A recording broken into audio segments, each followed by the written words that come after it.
요즘 결혼하는 가정이 점점 더 줄고 있는데 여자는 21%가 남자는 13.7%가 결혼하지 않겠다라고 얘기를 합니다. 결혼을 하지만 아이를 낳지 않는데 지난 한 해 우리나라 출산율이 0.7명, 한 명도 아니고 0.7명을, 이 0.7명은 여러분 얼마나 심각한 수치인지 나라가 붕괴될 때 일어나는 현상입니다. 한국의 저출산을 두고 미국의 뉴욕타임즈에서 평가하기를 14세기 유럽을 덮쳤던 패스트, 흑사병으로 죽은 사람, 그 인구 감소를 능가하는 결과라는 거예요. 여러분 아무것도 아니지만 흑사병으로 수십만 명이 죽어나가는데 그렇게 인구 감소가 지금 저출산으로 일어나고 있다라는 거예요. 미국의 경제타임즈 머니원은 한국은 끝났다라고 해요. 그리고 이혼율도 계속 증가하고 있는데 최근 우리나라가 OECD 국가 중에 이혼율이 1위, 자살률도 1위, 이혼율도 1위, 쓸데없는데 1위를 잘해요.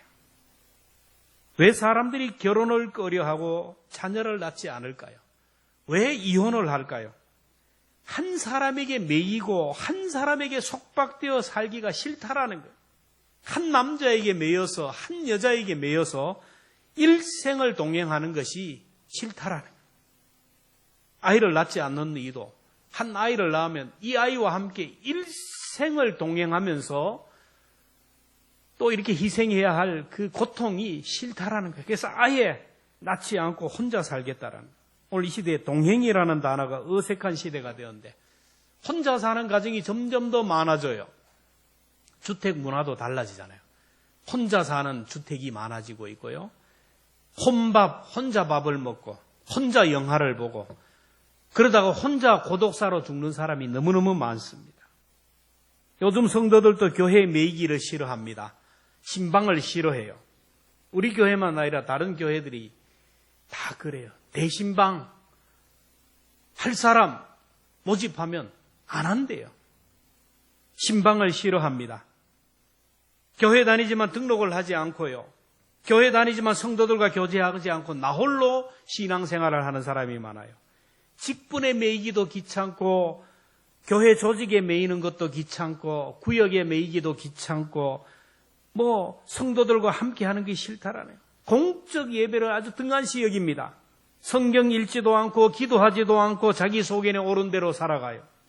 신앙생활을 한다고 하지만 실상은 주님 없이 살아가는 사람이 점점 더 많아져요. 예수님이 함께하는 줄 알지만은 실제로 들어가면 예수님이 없는 삶, 예수님 부재의 삶을 살아가는 사람이 많습니다. 명절에 예수님의 아버지 요셉과 마리아가 예수님과 함께 유월절을 지키기 위하여 예루살렘에 올라갔다가 예수님을 잃어버렸어요.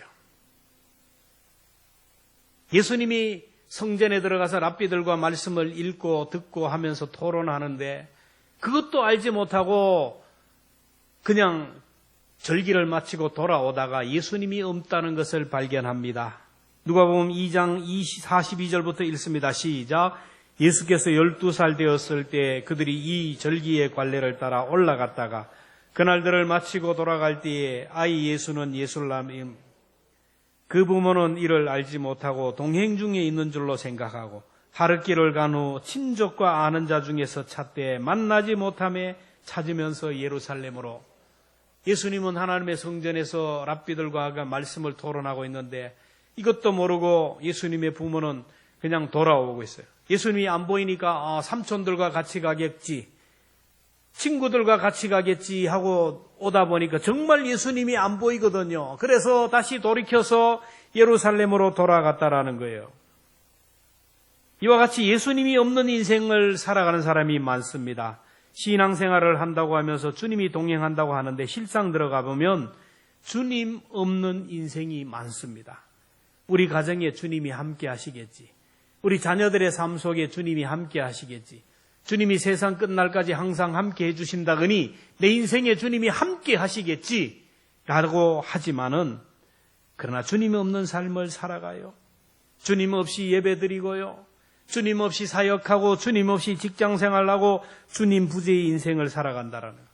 그렇다면 여러분의 인생길에서 주님이 과연 동행하고 계십니까? 그런가 하면 주님이 동행하고 계심에도 불구하고 함께 하신 주님을 인식하지 못하고 살아가는 사람이 많아요. 오늘 본문에 나오는 제자들이 그랬어요. 예수님이 십자가에 못 박혀 돌아가시자 제자들은 낙심하고 절망해서 엠마오라는 고향으로 낙향하고 있습니다.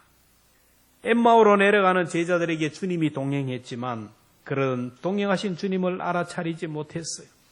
15절 16절 우리 함께 읽겠습니다. 시작. 그들이 서로 얘기하며 문의할 때 예수께서 가까이 이르러 그들과 동행하시나 그들의 눈이 가리어져 그인 줄 알아보지 못하거늘. 그들 중에 주님이 함께했지만 예수님인 줄을 알아보지 못했다. 오늘도 성도들 가운데 양극단의 신앙생활을 하는 사람이 많아요. 주님 없이 살면서 주님이 동행하는 줄 알고 주님 없는 인생을 갈면서 주님이 나와 함께하는 줄 알고 착각하고 살아가는 사람이 있는가 하면 주님이 내 인생에 동행하지만은 그 주님을 인식하고 발견하지 못하고 살아가는 양극단의 사람들이 있다라는 거예요. 여러분은 어떻습니까? 우리의 죄를 대속하기 위하여 십자가에 못 박혀 돌아가신 주님은 지금은 성령으로 우리와 함께 하시는 줄로 믿습니다. 영으로 오셔서 나와 동행하시는 부활의 주님을 날마다 발견하고 그분과 동행할 수 있기를 축원합니다. 부활의 주님이 제자들과 동행했지만 그들은 주님을 알아보지 못했어요. 그래서 주님이 그들의 눈을 열어주시고 그들의 마음을 열어주시고 말씀을 풀어 설명할 때 비로소 부활의 주님을 발견하게 됩니다. 엠마오로 낙향하는 제자들을 찾아가셔서 그들과 동행하시며 함께 하셨던 주님은 오늘 우리 인생길 가운데 찾아오셔서 우리와 동행하기를 원하시는 거예요. 부활의 주님이 영으로 찾아오기에 우리의 육의 눈으로는 볼 수가 없습니다. 우리의 육의 눈으로 볼 수 없지만 주님이 어떤 모습으로 우리를 찾아오는지 어떤 모습으로 우리와 동행하는지를 알아야 돼요. 보이지 않는 부활의 주님은 우리를 찾아오는데 어떤 모습으로 동행할까요? 첫째는 주님의 몸된 교회를 통하여 동행하십니다. 십자가에 못 박혀 돌아가신 주님은 이제 주님이 피로 값주고 사신 교회를 통하여 우리와 동행하는 거예요. 보이지 않는 주님은 보이는 교회를 통하여 우리와 함께합니다. 그래서 교회를 주님의 몸이라는 거예요. 에베소 5장 30절에 보면 우리는 그의 몸의 지체라. 우리는 교회를 통하여 부활의 주님을 만났어요. 교회를 통하여 우리의 믿음이 자랐습니다. 교회를 통하여 주님과 지금도 동행하고 있어요. 그럼에도 불구하고 사람들은 교회를 가볍게 생각합니다. 예배를 가볍게 생각하고요. 교회 공동체를 아주 가볍게 생각합니다. 그러니까 교회는 다니지만 교회를 통하여 오시는 주님을 알아보지 못하고 그 주님을 만나지 못하고 그 주님을 느끼지 못하기에 신앙생활이 재미가 없고 무미건조한 거예요. 예배를 드리지만은 졸면서 예배를 드려요. 교회는 다니지만 구원의 기쁨을 발견하지 못하고 주님 없이 살아가요. 그래서 칼 힐티는 말하기를 사람의 불행은 하나님으로부터 교회로부터 멀어지는 거다. 여러분 인생의 불행은 내가 병든 것이 아니에요. 가난한 것이 아닙니다. 못 배운 것이 아니에요. 우리 인생의 불행은 교회로부터 멀어지는 거예요. 교회로부터. 그래서 믿음의 사람은 언제나 교회를 가까이 합니다. 시편 73편 23절에 보면 하나님께 가까이함이 내게 복이라. 하나님을 가까이 한다라는 것은 교회를 가까이 한다라는 거예요. 여러분 서양 속담에 눈에서 멀어지면 마음에서부터 멀어진다. 이랬어요. 그래서 우리 몸이 교회로부터 자꾸 멀어지면 안 돼요. 우리 눈이 교회로서부터 자꾸 멀어지면 여러분 우리의 믿음이 점점 주님으로부터 멀어져요. 직장 생활 때문이면 몰라도 할 수만 있으면 교회를 가까이 하는 것이 복인 줄로 믿습니다. 명품 교회, 명품 성도들은 보면 언제나 교회 가까이에 자기 집을 준비하고 교회 가까이에서 새벽부터 시간마다 교회를 중심으로 살아가는 거예요. 우리가 주님을 만나기 위해서는 교회에 와야 돼요. 참 포도나무이신 예수님께 붙어 있어야 돼요. 요한복음 15장 5절 함께 봅니다. 시작. 나는 포도나무요 너희는 가지라. 그가 내 안에 내가 그 안에 거하면 사람이 열매를 많이 맺나니 나를 떠나서는 너희가 아무것도 할 수 없습니다. 여기서 나라는 것은 교회예요.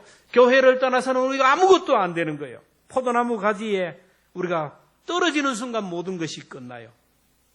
여러분, 믿음이라는 것은 주님의 몸된 교회에 붙어 있는 것이고, 교회를 중심으로 교회에 부지런히 나오는 것이고, 주님과 동행하는 거예요. 동행, 믿음, 이거는 다른 게 아니고 붙어 있는 거예요. 붙어 있는 거. 포도나무 가지가 원줄기에 자꾸 붙었다 떨어졌다. 어제 접목을 해놨는데 농부가 잘 붙었나 한번 보자. 다시 뒤집어가지고 보고 또 한 일주일 후에 잘 붙었나 하고 또 뜯어보고 이러면 안 돼요. 붙었다 떨어졌다. 기분 좋으면 교회 갔다. 기분 나쁘면 안 왔다. 적어도 열매를 맺고 복을 받기 위해서는 여러분 10년은 지나요. 10년은 한 대, 두 대, 세 대만 깊이 교회에 붙어 있으면 여러분 복받지 못할 가정이 없다라는 거예요. 여러분 믿음이 떨어지고 교회 가고 싶은 마음이 떨어지고 주의 종이 어느 순간 꼴보기 싫고 성도들이 보기 싫으면 여러분 사탄이 장난하는 것임을 알고 여러분 더욱더 교회에 열심히 나오기를 축원합니다. 사탄을 원어로 디아블로스인데 이거는 뭐냐면은 가지와 원줄기 사이에서 자꾸 떨어지게 하는 거예요. 벌레 먹게 하고 병들게 해가지고 가지로부터 원줄기부터 자꾸 떨어지게 하는 거예요. 마귀의 역사가 그래요. 그래서 시험이 들면 자꾸 교회 가기 싫어. 일단 교회 가기 싫어. 앞자리에 앉았다 뒷자리, 저 뒷자리에 가. 그러다가 한 주 쉬다가 그 다음 또 쉬다가 나중에는 안 나오는 거야. 여러분 이게 사탄의 역사예요. 어느 날 갑자기 주의 종이 보기 싫어요. 어느 날 갑자기 성도들이 보기 싫어요. 자꾸 이게 떨어지게 만드는 거예요. 그래서 교회가 싫고 예배가 싫고 주의 종이 싫고 성도들이 싫은 거는 내 마음이 아니에요. 누구 마음이요? 사탄이 틈을 튼 거예요. 이럴 때일수록 사탄이 또 역사를 하는구나 생각하고 주의 이름을 부르며 기도의 자리에 나가고 교회 열심히 나가고 열심히 섬기고 충성하기를 주의 이름으로 축원합니다. 여러분 마음이 우울하고 답답할 때 막 예배 드리고 찬송하면 마음에 평안이 몰려오잖아요. 부활의 주님이 내게 오셨다라는 증거예요. 그래서 예배에 집중하고 기도에 집중하고 주님과 교제할 때 우리의 믿음이 날로 새로워지고 우리의 믿음이 뜨거워질 줄로 믿습니다. 보이지 않는 주님은 보이는 교회를 통하여 역사하는 거예요. 여러분 이 교회를 우리 눈에 보이는 돌집이 아니에요. 교회에 오면 우리 성도들의 모임입니다. 우리 성도들이 모이는 이 교회 예배 때마다 모든 모임에 빠지지 않고 참석하는 사람은 부활의 주님과 동행하는 거예요. 보이지 않는 부활의 주님은 하나님의 말씀을 통하여 우리와 동행하셔요. 여러분 하나님의 말씀인 성경은 예수님에 대하여 기록한 거예요. 요한복음 5장 39절 함께 읽습니다. 시작. 너희가 성경에서 영생을 얻는 줄 생각하고 성경을 연구하니와 이 성경은 곧 나에 대하여, 성경은 누구에 대하여? 예수님에 대하여. 그래서 구약은 오실 예수님에 대해서 기록한 거예요. 신약은 오신 예수님에 대하여 기록. 요한계시록은 다시 오실 재림주에 대하여 기록한 거예요. 그래서 하나님의 말씀을 읽고 듣고 묵상하다 보면 부활의 주님을 만날 수 있고 말씀을 읽고 듣다 보면 마음의 문이 열리고 그리고 순종할 때 부활의 주님이 내 속에서 역사를 하는 거예요. 그래서 말씀을 가까이 하는 것이 주님과 동행하는 겁니다. 예수님의 제자들은 구약 성경을 통하여 예수의 고난과 죽음에 대하여 부활에 대하여 이미 들었어요. 그리고 지금 예수님이 인자가 십자가에 못 박히고 3일 만에 부활할 것이라고 말씀했어요. 그럼에도 불구하고 그들은 예수님이 십자가에 못 박혀 돌아가는 순간, 죽는 순간 부활의 주님을 믿지 못하고 낙심하고 절망하여 엠마오로 내려가요. 여인들이 부활하신 주님을 만났다고 하는데도 불구하고 믿지 못하고 예루살렘에서 떠나서 엠마오로 내려가는 거예요. 그래서 부활의 주님이 제자들을 찾아가셔서 그들의 믿음 없음을 책망하면서 말씀을 풀어 설명해 주셨어요. 부활의 주님이 말씀으로 제자들을 찾아가는 모습을 봅니다. 25절부터 27절까지 함께 봅니다. 시작. 미련하고 선지자들이 말한 모든 것을 마음에 더디 믿는 자들이요. 그리스도가 이런 고난을 받고 자기의 영광에 들어가야 할 것이 아니냐 하시고 이에 모세와 모든 선지자의 글로 시작하여 모든 성경에 쓴 바 자기에 관한 것을 자세히 설명하시니라. 예수님이 제자들에게 선지자의 글, 구약의 글과 기록된 말씀을 풀어서 설명해 주니까 제자들이 부활의 주님을 믿게 되었어요. 예수님이 하나님의 말씀을 풀어 설명해 줄 때 그들의 믿음이 뜨거워졌다고 합니다. 32절에 보면 그들이 서로 말하되 길에서 우리에게 말씀하시고 우리에게 성경을 풀어주실 때 우리 속에서 마음이 뜨겁지 아니하냐.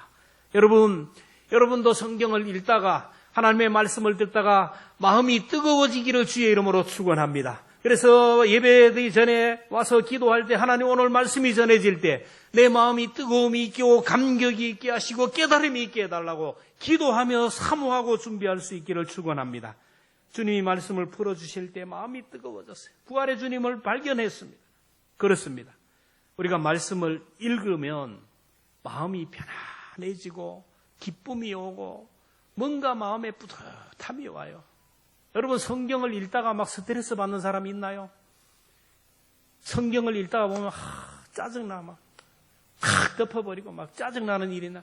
성경을 자꾸 읽다가 보면요 나중에 자꾸 읽다 보면 마음이 편안해지고 기쁨이 생기고 뭔가 마음이 뿌듯해지고 또 읽고 싶고 또 읽고 싶어요. 이게 뭐냐면은 성령님이 내게 오신 증거예요. 말씀을 자꾸 듣다가 보면 깨달음의 은혜가 있어요. 마음이 편안해지는 이유는 내 속에 주님이 찾아오신 증거예요. 믿는 분들에게 물어봅니다. 하나님이 여러분과 동행하십니까? 부활의 주님이 여러분과 함께 하심을 믿습니까? 그러면 글쎄요. 대답이 하지 않아요. 그 이유가 뭐냐면은 말씀을 읽지 않고 듣지 않는다라는 거예요. 오늘날 가장 많은 언어로 번역된 것이 성경이고 가장 많이 팔리는 베스트셀러가 성경이에요. 그런데 아이러니하게 가장 읽혀지지 않는 것이 성경이에요. 성경이 하나님의 말씀이라 그러니까 성경이 하나님의 말씀이고 말씀을 읽어야 천국 간다 그러니까 다 사요. 사놓으면 성경을 사놓으면 집집마다 방마다 성경이 있으면 주님이 나와 동행하는 줄로 착각하고 있어요. 집집마다 성경 없는 가정이 없고 방마다 성경 없는 집이 없고요. 세계 어느 나라 성경 들어가지 않는 곳이 없어요. 그럼에도 불구하고 성경을 읽지 않는 이유는요. 하나님의 말씀을 교양책으로 봐요. 이스라엘의 역사로 봅니다. 하나의 교양 서적으로 봐요. 책으로 봐요. 여러분 하나님의 말씀인 성경은 하나님 자체예요. 예수 그리스도인 것을 믿으시기를 바랍니다. 그래서 성경을 함부로 하면 안 돼요. 성경을 막 컵라면 뚜껑으로 덮어놓으면 안 돼요. 그런 사람은 성경을 백날 읽어도 말씀으로 하나님을 만날 수가 없어요. 하나님 자체가 되는데 이 성경을 가지고 그냥 컵라면 뚜껑으로 쓰고 성경을 그냥 이리저리 던져버리고 애들이 막 똥을 싸고 오줌을 싸게 만들어 놓고 이게 아니에요. 하나님의 말씀이에요. 그래서 성경을 읽을 때는 기도하면서 하나님 오늘도 제가 주님의 말씀을 듣습니다. 주님 저에게 말씀하여 주옵소서. 간절히 기도하고 성경을 펼치고 읽을 때 그 말씀이 내게 임하는 거예요. 말씀을 들을 때도 마찬가지예요. 말씀을 들을 때도 부족하지만은 오늘도 이 종을 통하여 하나님 말씀하십니다. 저는 하나의 도구로만 사용되는 하나님 종을 통하여 나에게 말씀하여 주옵소서. 그래서 여러분 말씀과 자꾸 부딪히면 이 말씀이 나를 변화시키고 나를 새롭게 해요. 술을 자꾸 먹어보세요. 술과 부딪히면 처음에는 내가 술을 먹지만 술이 내 속에 들어오면서 술이 알딸딸하게 기쁨을 주다가 나중에는 술이 나를 이상하게 만들어요. 그래가지고 힘도 없으면서 큰소리 빵빵 치다가 두드려 맞고 술이 잔뜩 취해가지고 막 사고 내가지고 그냥 빚더미에 올라가고 술의 힘이에요. 술의 힘. 하나님의 말씀을 우리가 부지런히 읽고 듣고 말씀을 묵상하다 보면 이 말씀이 내게 들어오는 순간 부활의 주님이 내게 들어오는 동안 내게 막 놀라운 지혜가 생겨요. 놀라운 판단력이 생깁니다. 용기가 생겨요. 결단하는 행동을 우리에게 주신다라는 거예요. 통계에 의하면 예배 시간에 참석하는 사람, 주일 낮 예배에 참석하는 사람, 참석하지 않는 사람은 빼고 주일 낮 예배에 참석하는 절반만이 성경 봉독 시간에 성경을 읽고 성경을 읽지 않는다. 아이고 내 말이네. 찔리는 분이 있어요. 성경을 가지고 와가 주일날 성경 봉독하는 시간만 읽어요. 봉독하는 시간도 안 읽어요. PPT로 다 나오니까 덮어놓고 그리고 그 다음날 와서 성경을 펼치는 게 기독교 교회에 나오는 사람의 절반이 이렇다라는 거예요. 내내 덮어놓고 읽는다. 덮어놓고 믿는다는 거 이거는 무지한 소리예요. 하나님의 능력을 덮어놓는 것이고 하나님의 지혜를 덮어놓는 거예요. 여러분 성경을 펼칠 때 이 성경이 오늘 우리 속에 오고 말씀을 읽을 때 이 말씀이 내 속에 역사하고 말씀을 들을 때 말씀이 내 속에서 나를 변화시키는 줄로 믿습니다. 등불을 켜서 등경 위에 두어야지 등불을 켜서 말날에 두고 침대 밑에 두면 바보예요. 여러분 중세 시대를 암흑기라고 암흑기. 교권이 부패하고 정권이 타락하고 그야말로 말씀의 빛이 보이지 않는 그 시대, 말씀의 빛이 없는 그 시대 교리가 판을 쳤어요. 교황의 권위가 판을 치는 시대입니다. 그래서 1517년 루터가 종교개혁을 했는데 종교개혁은 다른 것이 아니라 슬로건이면 오직 성서, 오직 성경, 솔라 스크립토라. 그 당시 인쇄술이 발달해가지고 성경을 번역해서 이 번역된 성경이 막 불티처럼 팔려나가요. 이 성경이 성도들의 손에 들어가는 순간 부활의 주님이 그 사람 속에 들어가게 되고 부활의 주님이 그 사람을 변화시키는 순간 지각이 변하고 인격이 변하고 그의 삶이 변화되면서 시대가 변해요. 성경이 독일어로 번역되면서부터 독일 사회가 깨어나기 시작하고 독일이 유럽의 중심이 돼요. 여러분 유럽을 여행해 보세요. 유럽으로 가보면요 얼마나 건물이 그리고 음악이 문학이 얼마나 최첨단을 걸어가는지 몰라요. 복음이 그 속에 들어가니까 부활의 주님이 그들 속에 역사하니까 그렇게 능력 있는 삶을 살아요. 지금 그 후손들은 주님 없이 살아가니까 가난해요. 그런데 조상들이 그 쌓아놓은 그 뭡니까? 그 열매를 지금 거두고 있는 거예요. 동남아를 가보세요. 볼 게 뭐가 있습니까? 마사지나 받지. 유럽으로 가면요 달라요. 복음의 능력이 부활의 주님이 얼마나 역사하는 것을 알게 되는 거예요. 종교개혁을 하기 전에는 신부들이 예배를 드릴 때 라틴어로 읽어줘요. 자기들도 몰라요. 그냥 읽어요. 읽으면 성도들은 이게 하나님의 말씀인가. 그리고 웅장한 성전 그 분위기 속에서 뭐 음악이 또 막 가톨릭에 가면 막 분위기에 압도되잖아요. 근데 아무것도 없는 거예요. 나오면. 근데 성경이 번역되어서 성도들의 손에 들려지고 그리고 칼빈을 중심으로 강단 문화가 발달되면서 하나님의 말씀을 풀어서 설명하는 설교가 발달이 되었어요. 그러면서 국민들이 의식이 변화되고 삶이 변화가 되었던 것을 기억합니다. 복음이 독일로 가니까 독일이 변화되고 복음이 영어로 번역해서 미국으로 가니까 미국이 전 세계의 중심이 되고 이 복음이 우리나라에 들어오니까 우리나라와 무지와 어둠이 혼돈이 떠나가는 거예요. 여러분, 우리 선교사 묘지가 경암고등학교에 있는데 선교사 묘지가 4월 달에 우리 총회 사적지로 지정이 돼요. 그분들을 보면요. 우리나라 와가지고 1년도 안 되어 다 죽었어요. 선교사들이. 복음의 빛, 말씀을 가지고 와서 복음을 전하고 죽었지만 그 후대들이 또 전하고 전해서 오늘의 이 민족이 된 거예요. 한국교회 영적 거성들이 강단을 통하여 하나님의 말씀을 풀어 설명할 때 이 민족이 부흥했는 거예요. 오늘도 부활의 주님은 말씀을 통하여 우리를 찾아옵니다. 기록된 말씀을 읽는 자에게 역사하시고 말씀을 듣는 자에게 역사하시고 말씀에 순종하는 자들을 통하여 역사하실 줄로 믿습니다. 매일 성경 말씀을 묵상하고 읽기를 축원합니다. 말씀을 선포할 때 나에게 주시는 말씀으로 오늘 나에게 순종하는 말씀으로 순종할 때 부활의 주님이 나를 통하여 역사하실 줄로 믿습니다. 마지막으로 부활의 주님은 사랑의 사람들을 통하여 역사해요. 하나님은 사랑의 하나님이라서 사랑이 있는 곳에 주님이 찾아가요. 여러분, 어둠이 있는 곳에는 마귀가 역사합니다. 빛이 있는 곳에는 성령이 역사합니다. 예수님도 성품이 사랑이고 하나님도 성품이 사랑이기에 사랑이 있는 곳에는 마귀가 있을 수가 없어요. 주님이 함께 하셔요. 오늘 본문 28절에 보면 그들이 가는 마을에 가까이 가며 예수는 더 가려는 것을 가는 것 같이 하시니 예수님이 제자들과 함께 가는데 어느 시점에서 제자들은 이곳에 머물라 그랬는데 예수님은 다른 곳로 가려고 그랬어요. 지금 제자들이 자기들과 동행하시는 분이 예수님이라는 걸 몰라요. 한 나그네인 줄 압니다. 같이 오던 나그네가 밤이 어두웠는데 더 길을 가려고 하는 거예요. 날이 어두웠는데 동행한 자가 자꾸 다른 곳으로 가니까 걱정이 되었어요. 그래서 29절을 봅니다. 시작. 그들이 강건하여 이르되 우리와 함께 유하사이다. 때가 저물어가고 날이 이미 어기울었나이다 하니 이에 그들과 함께 유하라고 하시네. 지금 날이 저물었는데 밤이 되는데 어디를 가려고 합니까? 오늘의 시대가 아니에요. 그 당시에 밤에는 도둑이 강도가 판을 치는 시대예요. 목숨 내놓고 가야 돼요. 이 밤에 가다 강도 만나면 어떡합니까? 이 밤에 가다 도적 만나면 죽습니다. 위험합니다. 그러니 우리와 함께 여기 머물고 내일 갑시다. 우리가 여간비를 낼 테니까 함께 가십니다.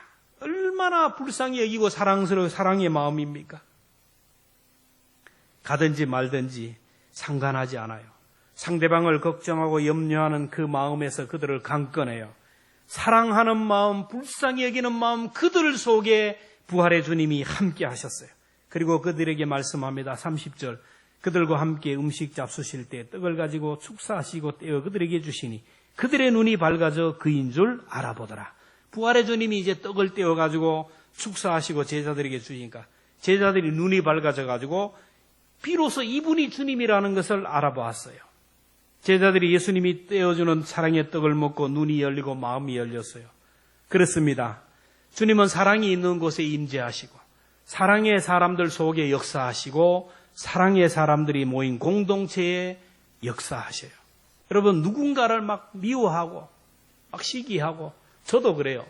저는 예민해가지고 누군가 나쁜 소리를 듣고 막 억울한 소리를 들으면 밤에 잠을 못 자요. 왜 그럴까? 어둠이 내 속에 들어오니까, 마귀가 내 속에 들어오니까 온갖 소설을 쓰니까 잠을 못 자는 거예요. 근데 누군가를 도와주고 누군가를 대접하고 누군가를 위해 기도할 때는 마음이 편안해요. 여러분, 다투고 싸우고 막 치고받고 싸우고 하는데도 불구하고 밥맛도 좋고 잠만 잘 자는 사람은 이 문제 있는 사람이에요. 누군가 좀 안 좋은 소리를 하고 뭔가 좀 갈등과 알력이 있으면 영적인 사람은요 잠을 못 자요. 막 그래서 기도하면서 이걸 풀어내야 돼요. 막 치고받고 싸우고 욕을 하고 했는데 돌아서서 막 밥 먹고 막 누워가지고 콜콜거려 자는 사람은 이 돼지죠. 아니에요, 여러분. 누군가를 미워하고 누군가를 싫어하고 증오하면요 괴로워요. 괴로워야 돼요. 신앙 양심상 마귀가 어둠이 들어왔기 때문에. 요한 1서 2장 11절입니다. 시작. 그의 형제를 미워하는 자는 어둠에 있고 어둠이 행하며 갈 곳을 알지 못하는 이는 어둠이 그의 눈을 봐. 미워하고 시기하고 하는 사람은 지금 어둠에 있다. 사탄이 내 속에 있다라는. 여러분, 사랑이 있는 곳에는 사탄이 발을 붙이지 못해요. 사랑이 있는 곳에는 주님이 언제나 역사합니다. 사랑은 하나님의 성품이고 주님의 마음이기에 사랑은 천국 백성의 DNA예요. 그래서 천국은 사랑만 있기 때문에 마귀가 못 들어가는 거예요. 그래서 천국이 좋다라는 거예요. 천국이 왜 좋아요? 어둠이 없기 때문에, 마귀가 없기 때문에 천국이 좋은 거예요. 예수님이 이 땅에서 사랑의 나라를 선언했어요. 천국. 우리가 들어갈 천국이지만 이 땅에서 이루어야 할 사랑의 나라. 그 나라를 가리키니까 바리새인들이 질문합니다. 자, 17절, 누가복음 17장 20절 봅니다. 시작. 바리새인들이 하나님의 나라가 어느 때에 임하나이까 묻거늘 예수께서 대답하여 이르시되 하나님의 나라는 볼 수 있게 임하는 것이 아니요 또 여기 있다 하나님의 나라는 너희 안에 있느니라. 천국은 어디예요? 저 천국이지만은 너희 안에, 나와 너 사이에, 우리 사이에, 남편과 아내 사이에, 부모와 자녀 사이에, 성도와 성도 사이에 하나님의 나라를 경험하는 것. 이 땅에서 그 관계 속에 임하는 하나님의 나라를 경험하지 못한 사람은 저기 갈까요? 못 갈까요? 이 땅에서 맨날 싸우고 치고받고 그렇게 사는 사람은 천국에 못 가요. 그래서 너희 안에 있다. 사람은 뭔가 함께 먹을 때 마음이 열리고 눈이 열리고 사람을 알아보고 그 속에 천국이 임해요. 그래서 기독교는 나눔의 공동체, 섬김의 공동체예요. 예수님이 십자가 위에서 자기 몸을 다 찢어주었어요. 물과 피를 쏟아주셨습니다. 사랑과 섬김의 자리에서 주님은 다 주셨어요. 오늘도 예수님처럼 희생하고 섬기고 나누고 베푸는 그 자리에 부활의 주님이 동행할 줄로 믿습니다. 성경을 보면 예수님은 어디를 가든지 아가페밀, 사랑의 만찬을 하셨고 가시는 곳마다 얼마나 잘 잡쌌는지 몰라요. 주는 대로 받아 잡쌌어요. 여기서 주면 계란 주면 계란 잡수고 사과 주시면 사과 잡수고, 저는 신방하면서 참 예수님의 마음을 이해했어요. 교인들은 그냥 사랑해서 그냥 가시면 안 된다고 내놔요. 시험에 들어가면 먹어요. 다음 집에 가면 또 내놔요. 또 먹어요. 나중에 보면 신방대원들은 뒤로 멀지 앉아있고 저 혼자 먹어요. 이게 뭐냐면은 자꾸 이게 대접하는 걸 제가 먹어야 교인들이 마음이 열려요. 아이고 못 먹어요. 교인들이 식사하자는데도 안 돼. 시간 없어요. 그러면요 어려워져요.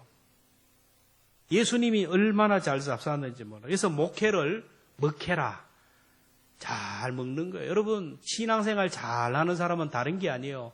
사람들과 밥을 잘 먹는 사람이 신앙생활 잘하는 것이고 믿음 좋은 사람이에요. 또 오해하지 마세요. 그 말을 본질을 흐려버리고 그렇게 하면 안 돼요. 사도행전 2장 42절 그들이 사도의 가르침을 받아 서로 교제하며 떡을 떼며 오로지 기도하기를 힘쓰니라. 초대교회는 모이면 떡을 나누었어요. 기도를 나누었어요. 모여서 말씀을 나누고 서로의 아픔을 나누었어요. 우리 교회가 구역 예배를 드리는데 구역 예배는 나누는 것입니다. 뭘 나눌까요? 여러분 모이면은 구역장들은 또 뭐 싸우죠. 뭘 또 하여튼 간에 막 이렇게 싸가지고 와요. 나누죠. 집에 있는 걸 가지고 나누죠. 여러분들도 구역장님만 하지 말고 나도 좀 가져간다. 가져와서 나눠요. 냉장고 넣어놓지 말고 가져와가지고 나눠요. 그리고 그것만 나누는 게 아니죠. 말씀을 나눠요.